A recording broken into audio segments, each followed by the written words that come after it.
because once Cube was gone, like right, you know, because Cube was one of the only platforms that some artists was getting the opportunity to be on. Absolutely. Because they at first they gave local artists a hard time, but then they start slowly but surely coming around because the right individuals like yourself was gaining positions there. Mhm. You know what I'm saying? To be able to share the voice of the local artist. Absolutely. So can you tell our viewers like who inspired you to even want to get into doing blogging or get into doing social media and doing what you do today?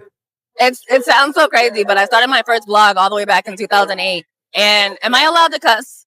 Say whatever you want here. And so it's not like a cuss word, but there was this blog called NicoleBitchy.com. Okay. And she did all of this entertainment news. And I was like, this is so dope. I want something like this for our city. Right. But for our city, because everybody would go there, they'd get all their information there. She talked about the different artists. She talked about different big parties that the artists were having. I was like, well, our artists are dropping music. Are doing the same Our artists are doing events. We got fashion shows going on out here. Yes. So that's why I started Besa.com. And Besa.com moved into me going to C-Spot.com. I work with C-Spot. Okay. Shout out, Con Love. Big Con. Yeah. I worked with C-Spot for like maybe 3-4 years. I ended up going over to iHeart on the street team. And then I moved up from there. So it really started with the blog, and then it blew into me being like, okay, well, let's do YouTube. Let's do podcasting. Okay. You know, you start watching the Wendy Williams. And when I was younger, I slept with a radio in my room. Like, I'd get grounded.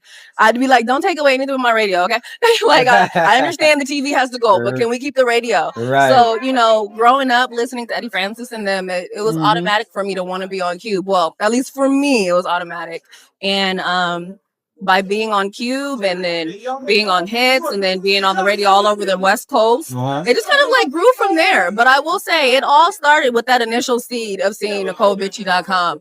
And then it just started growing from there and just expanding to a whole new world that I honestly didn't really know was there. Seattle music is real talk.